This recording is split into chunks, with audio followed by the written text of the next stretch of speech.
नमस्कार। आज हम भारतीय संविधान के एक बहुत ही दिलचस्प दशक की पड़ताल करने वाले हैं। हमारे पास 1977 से 1989 के बीच हुए जो संविधान संशोधन है, उन पर कुछ बेहतरीन विजुअल नोट्स हैं। और देखिए, हमारा मकसद सिर्फ रटना नहीं है। हम इन संशोधनों को इन तस्वीरों और ट्रिक्स के साथ मजेदार तरीके से समझेंगे, खासकर उन लोगों के लिए जो प्रतियोगी परीक्षाओं की तैयारी कर रहे हैं। ये बहुत काम आएगा। तो चलिए शुरू करते हैं। पहला पड़ाव है 1977। देश इमरजेंसी के साए से बस निकल ही रहा है और जनता पार्टी की सरकार आई है। बिल्कुल।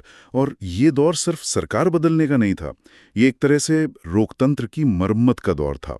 इमरजेंसी के दौरान जो 42वां संशोधन हुआ था, उसमें बहुत विवादास्पद बदलाव किए गए थे। तो इन शुरुआती संशोधनों की बुनियाद ही उन बदलावों को ठीक करना था। हमारी पहली स्लाइड इसी दौर पर है। 43वां संशोधन 1977। ये साफ तौर पर 42वें संशोधन के कुछ प्रावधानों को रद्द करता है, और इसमें सबसे बड़ी बात थी न्यायिक समीक्षा यानी जुडिशियल रिव्यू की शक्ति को फिर से बहाल करना। हाँ, और ये बहुत जरूरी है समझना। ये जो न्यायिक समीक्षा है, ये लोकतंत्र के लिए एक तरह से सांस की तरह है। इसका मतलब है सुप्रीम कोर्ट और हाई कोर्ट की वो ताकत जिससे वो संसद के बनाए कानूनों की जांच कर सकते हैं कि कहीं वो संविधान के मूल ढांचे के खिलाफ तो नहीं है। बिल्कुल।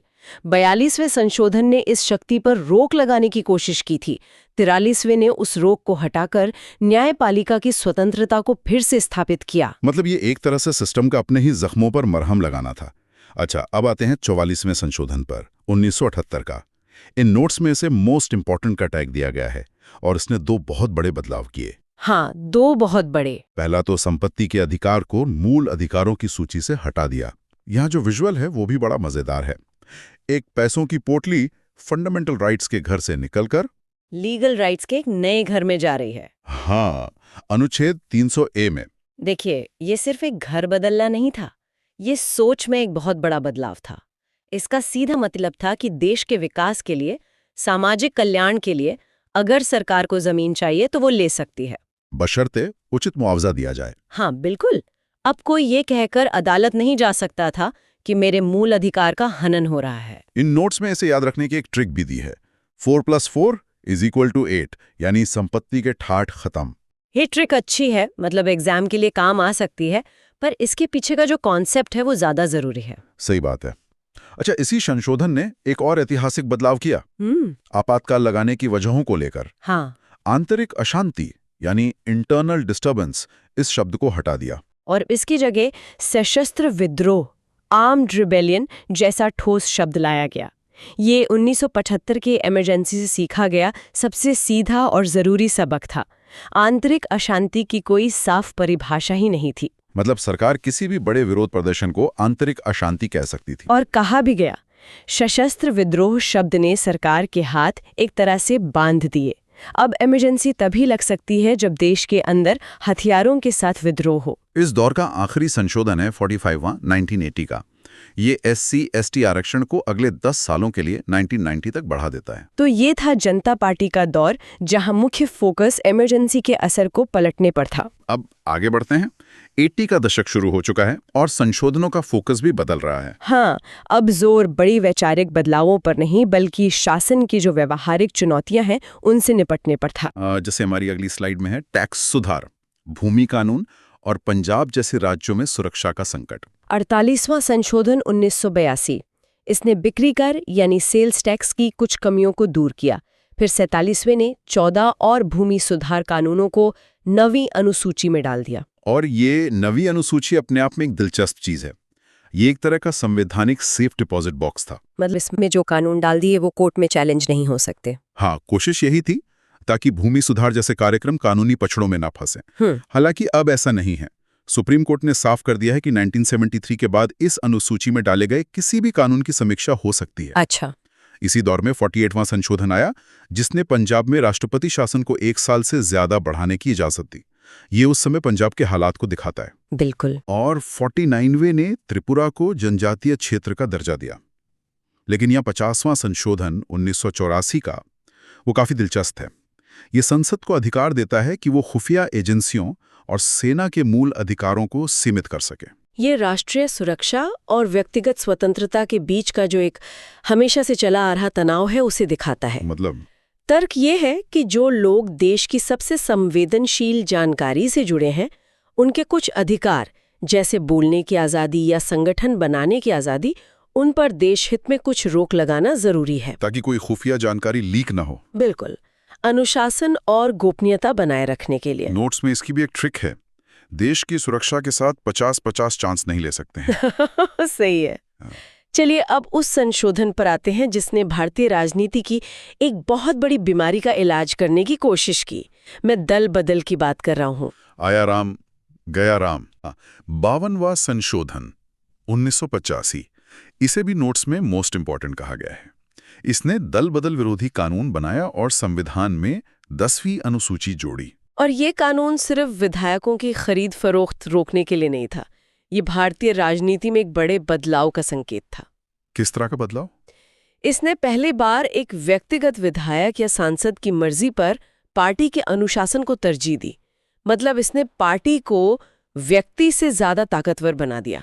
अच्छा, पार्टी व्हिप का उल्लंघन करने पर सदस्यता रद्द हो सकती है। हाँ, इससे सरकारें स्थिर तो हुई, लेकिन ये बहस आज भी है कि क्या इससे एक विधायक की अपने क्षेत्र के प्रति जो जवाबदेही है वो कमजोर हुई है। नोट्स में इसकी ट्रिक भी बड़ी मजेदार है। क्या है? 5 और 2 कहते हैं, 5 और 2। अगर किसी ने दगा दिया तो उसे पंच दो। थोड़ा आक्रामक है, पर हाँ, उस दौर की जो हताशा थी उसे दिखाता है। इसी दौर में 53वें संशोधन ने मिजोरम को विशेष राज्य का दर्जा दिया और 54वें ने जजों की सैलरी बढ़ाने का अधिकार संसद को दिया। और ये मिजोरम जैसे राज्यों को विशेष दर्जा देना ये दिखाता है कि हमारा जो संघवाद है वो कितना लचीला है। अब हम उस दौर में पहुंच रहे हैं जहां भारत के नक्शे पर कुछ नए राज्य उभर रहे थे।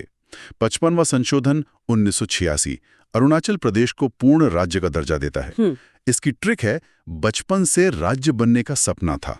हाँ, काफी रचनात्मक है। और इसकी ठीक बाद 56वां संशोधन 1987 गोवा को पूर्ण राज्य बनाता है, उसे दमन और दीव से अलग करके।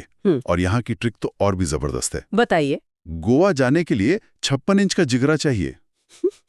ये मजाकिया ट्रिक्स अपनी जगह है, पर ये दोनों संशोधन दिखाते हैं कि कैसे स्थानीय आकांक्षाओं के हिसाब से केंद्र शासित प्रदेशों को धीरे धीरे पूर्ण राज्य का दर्जा दिया जा रहा था।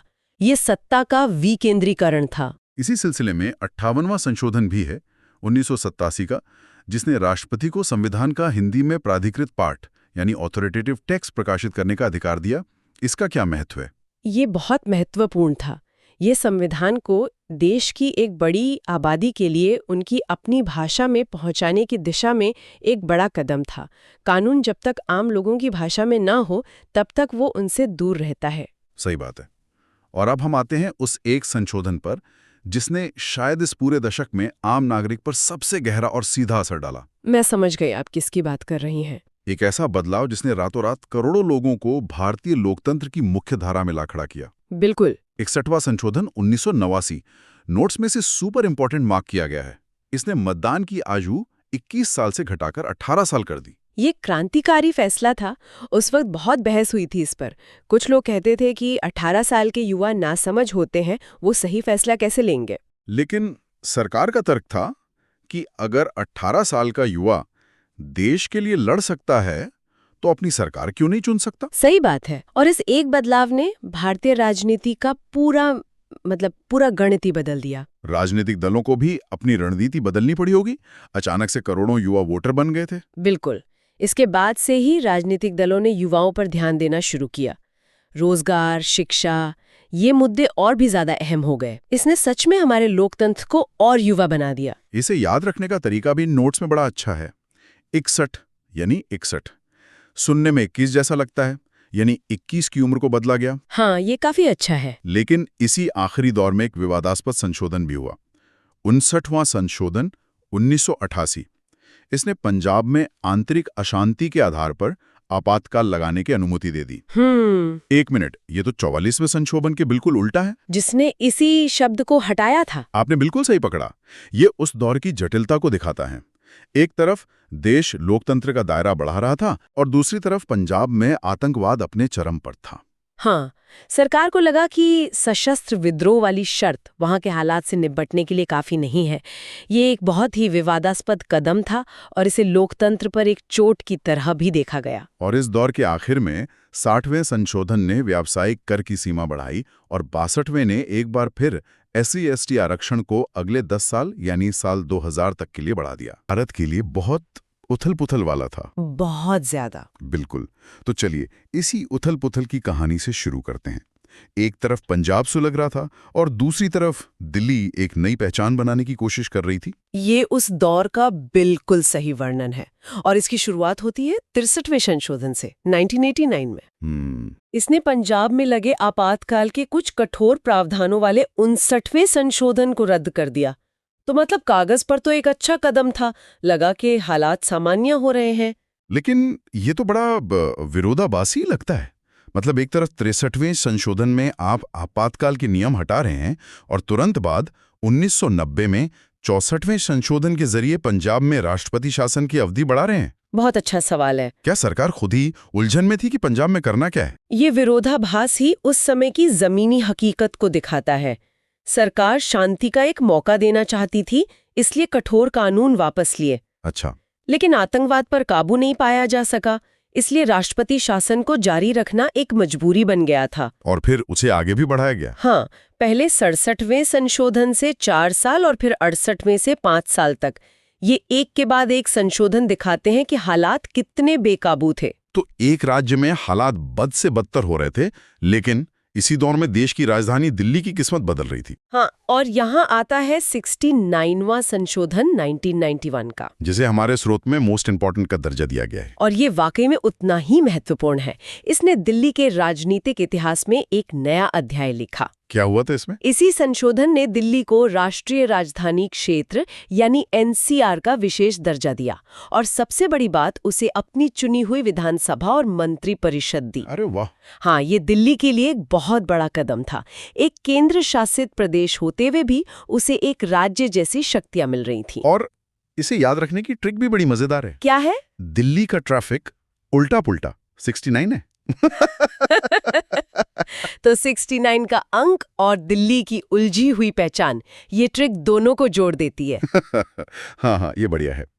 और इसी 69वें संशोधन का अगला तार्किक कदम था 71वां संशोधन। ओके। जब दिल्ली और पुडुचेरी को अपनी विधानसभा मिल गई तो सवाल उठा कि क्या उनके विधायकों को राष्ट्रपति चुनाव में वोट देने का अधिकार नहीं होना चाहिए? हाँ, बिल्कुल होना चाहिए। तो बस इस संशोधन ने उन्हें वही अधिकार दिया और इन केंद्र शासित प्रदेशों को राष्ट्रीय राजनीति में एक अहम भूमिका दी। तो एक तरफ पंजाब का अंधेरा था तो दूसरी तरफ दिल्ली में लोकतंत्र की एक नई सुबह हो रही थी।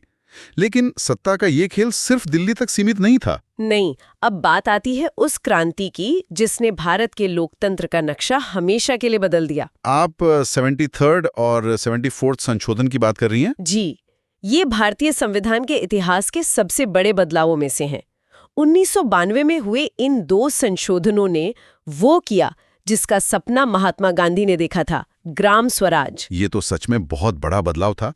मतलब इससे पहले गांव के छोटे-मोटे फैसलों के लिए भी चंडीगढ़ या लखनऊ में बैठे किसी अधिकारी पर निर्भर रहना पड़ता था। सही कहा। और इस एक संशोधन ने सत्ता को सीधे सरपंच और गांव वालों के हाथ में दे दिया। एकदम सही। 73वें संशोधन ने पंचायती राज व्यवस्था को संवैधानिक दर्जा दिया। इसे संविधान के भाग 9 में जोड़ा और इसके कामकाज के लिए 29 विषयों की एक पूरी सूची, मतलब 11वीं अनुसूची तैयार की। और 74वें संशोधन ने ठीक यही काम शहरी क्षेत्रों के लिए किया।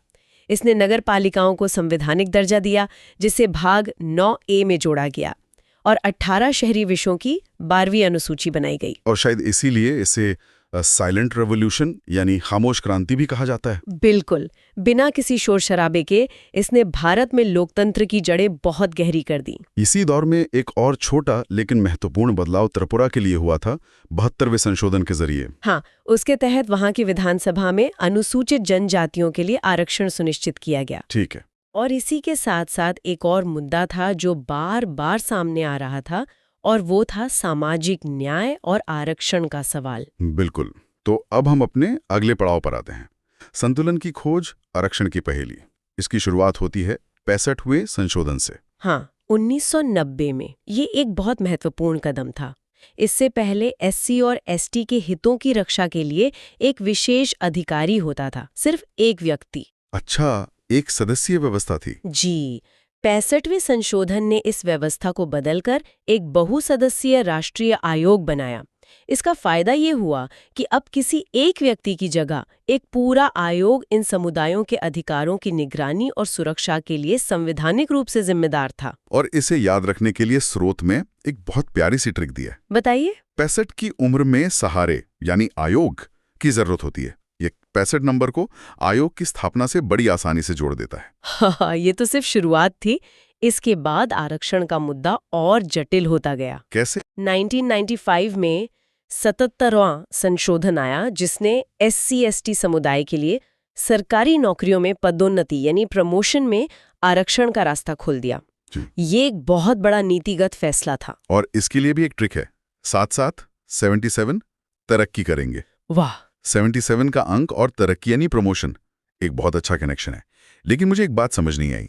इसी से जुड़ा एक और संशोधन है 85वां, जो 2001 में आया। हाँ, उसमें परिणामिक वरिष्ठता की बात की गई है। एक मिनट, ये परिणामिक वरिष्ठता का आम भाषा में क्या मतलब हुआ? ये एक बहुत जरूरी सवाल है। देखिए, कॉन्सिक्वेंशियल सीनियरिटी का मतलब है कि अगर कोई आरक्षित वर्ग का कर्मचारी प्रमोशन पाकर अपने सीनियर, जो सामान्य वर्ग से है, उससे पहले प्रमोट हो जाता है, अच्छा, तो वह उस नए पद पर भी अपने पुराने सीनियर से सीनियर ही माना जाएगा। 77वें संशोधन ने प्रमोशन में आरक्षण दिया और 85वें ने यह तय किया कि उस प्रमोशन से मिली सीनियरिटी भी बनी रहेगी। अच्छा, तो ये उस नीति को और मजबूत करने के लिए था। इसी से जुड़े कुछ और भी संशोधन हुए, जैसे 81वां और 82वां, जो साल 2000 में आए। हाँ, 81वें संशोधन ने बैकलॉग भर्तियों के मुद्दे को सुलझाया। बैकलॉग मतलब वो आरक्षित पद जो किसी साल खाली रह गए। ओके। इस संशोधन ने कहा कि इन खाली पदों को जब अगले साल भरा जाएगा तो उन पर 50% आरक्षण की सीमा लागू नहीं होगी, ताकि वो पद भरे जा सकें। जी, ताकि आरक्षित पदों को प्रभावी ढंग से भरा जा सके। और 82वें संशोधन ने SC/ST उम्मीदवारों के लिए परीक्षाओं में कट ऑफ मार्क्स कम करने या मूल्यांकन में छूट देने की अनुमति दी। ये तो बड़ी अजीब बात है। मतलब हमारे संविधान में एक ऐसा भी संशोधन है जो आरक्षण न लागू करने की बात करता है। ये तो आम धारणा के बिल्कुल उल्टा है। यही तो हमारे संविधान की खूबसूरती है। 83वां संशोधन जो 2000 में हुआ, वो कहता है कि अरुणाचल प्रदेश की पंचायतों में अनुसूचित जातियों यानी SC के लिए आरक्षण की जरूरत नहीं है। लेकिन ऐसा क्यों? ऐसा इसलिए क्योंकि जनगणना के अनुसार वहां कोई अनुसूचित जाति की आबादी है ही नहीं। तो ये दिखाता है कि हमारा संविधान कितना व्यवहारिक है और स्थानीय वास्तविकताओं के अनुसार खुद को ढाल सकता है। ये वाकई दिलचस्प है। तो एक तरफ आरक्षण की नीतियों को मजबूत किया जा रहा था और दूसरी तरफ देश की आर्थिक और राजनीतिक सीमाओं को भी नए सिरे से परिभाषित किया जा रहा था। बिल्कुल। और ये हमारा आखिरी पड़ाव है, भविष्य की बुनियाद। और इसकी सबसे अच्छी मिसाल है 9वीं अनुसूची का बार-बार इस्तेमाल। हमने देखा कि 66वें, 76वें और 78वें संशोधनों में कई भूमि सुधार और आरक्षण से जुड़े कानूनों को इस अनुसूची में डाला गया। लेकिन ये 9वीं अनुसूची है क्या? और इसमें कानूनों को डालने की जरूरत क्यों पड़ती थी? देखिए, 9वीं अनुसूची अपने आप में एक दिलचस्प चीज है। इसे बनाया ही इसलिए गया था ताकि जमींदारी उन्मूलन जैसे भूमि सुधार कानूनों को अदालत में चुनौती न दी जा सके। अच्छा, मतलब न्यायिक समीक्षा से बचाने के लिए। जी, लेकिन धीरे धीरे ये एक ऐसे राजनीतिक उपकरण में बदल गया जहां सरकारें किसी भी विवादास्पद कानून को न्यायिक समीक्षा से बचाने के लिए इसमें डाल देती थीं। जैसे तमिलनाडु का 69% आरक्षण वाला कानून। बिल्कुल, जिसे 76वें संशोधन के जरिए इसमें डाला गया, वो शायद इसका सबसे बड़ा उदाहरण है। ये 9वीं अनुसूची का इस्तेमाल उस दौर में संसद और न्यायपालिका के बीच चल रही एक खींचतान की कहानी भी कहता है। और इसी दौर में आर्थिक सुधार भी हो रहे थे। हाँ, 80वां संशोधन जो 2000 में हुआ, वो 10वें वित्त आयोग की सिफारिशों पर आधारित था। इसने केंद्र और राज्यों के बीच करों के बंटवारे की व्यवस्था को बदल दिया, जिससे राज्यों को केंद्रीय टैक्स में एक बड़ा हिस्सा मिलने लगा। ये वित्तीय संघवाद के लिए एक अहम कदम था। बहुत अहम। और अब आते हैं एक ऐसे संशोधन पर जिसका असर आज भी हमारी राजनीति पर बहुत गहरा है, 84वां संशोधन। हाँ, 2001 का। ये बहुत ही दूरगामी फैसला था। इसके तहत लोकसभा और विधानसभाओं की सीटों की संख्या को 2026 तक के लिए स्थिर कर दिया गया। अच्छा। और इसका आधार बनाया गया 1971 की जनगणना को। अच्छा। एक पर 1971 की जनगणना क्यों, 2001 की क्यों नहीं? इसका मुख्य उद्देश्य ये था कि जो राज्य, खासतौर पर दक्षिण भारत के राज्य, जनसंख्या नियंत्रण में अच्छा काम कर रहे हैं, उन्हें राजनीतिक रूप से इसका नुकसान न उठाना पड़े। अच्छा, अगर हाल की जनगणना लेते तो उनकी सीटें कम हो जाती। सही पकड़ा। अगर सीटों का पुनर्निर्धारण हाल की जनगणना के आधार पर होता तो ज्यादा आबादी वाले राज्यों जैसे उत्तर प्रदेश और बिहार को लोकसभा में और भी ज्यादा सीटें मिल जाती। तो ये एक तरह से जनसंख्या नियंत्रण को प्रोत्साहित करने का एक तरीका था। और चलते चलते एक आखिरी संशोधन की बात कर लेते हैं जो भाषाओं से जुड़ा है, 71वां संशोधन। हाँ, 1992 का। इसने भारत की भाषाई विविधता को और मजबूती दी। इसके जरिए कोंकणी, मणिपुरी और नेपाली को संविधान की 8वीं अनुसूची में जोड़ा गया। और इसकी नमक वाली ट्रिक तो शायद हर यूपीएससी की तैयारी करने वाले की जुबान पर होगी। हाँ, एन के। हाँ, एन से नेपाली, एम से मणिपुरी और के से कोंकणी। कुछ ट्रिक्स वाकई अमर हो जाती हैं। तो अगर हम इस पूरे दौर को देखें 1989 से 2001 तक, तो हमने पंजाब के संकट से लेकर दिल्ली के उदय तक का सफर देखा, पंचायती राज जैसी जमीनी क्रांति को समझा और आरक्षण जैसे जटिल मुद्दे के विकास को भी परखा। यह सबसे दिलचस्प बात यह है कि ये सारे संशोधन दिखाते हैं कि भारतीय संविधान कोई पत्थर की लकीर नहीं है। बिल्कुल नहीं, ये एक जीवंत दस्तावेज है जो देश की सामाजिक, राजनीतिक और प्रशासनिक जरूरतों के हिसाब से लगातार खुद को ढालता रहता है। सही कहा, यह संविधान की विकास यात्रा है। जी। और अब श्रोताओं के लिए सोचने के लिए एक सवाल छोड़ जाते हैं। 84वें संशोधन ने 1971 की जनगणना के आधार पर लोकसभा सीटों को 2026 तक के लिए स्थिर कर दिया था। अब जब 2026 करीब आ रहा है, तो आज की बहुत बदली हुई आबादी के आधार पर सीटों का दोबारा निर्धारण करने के राजनीतिक और सामाजिक प्रभाव क्या हो सकते हैं? ये एक ऐसा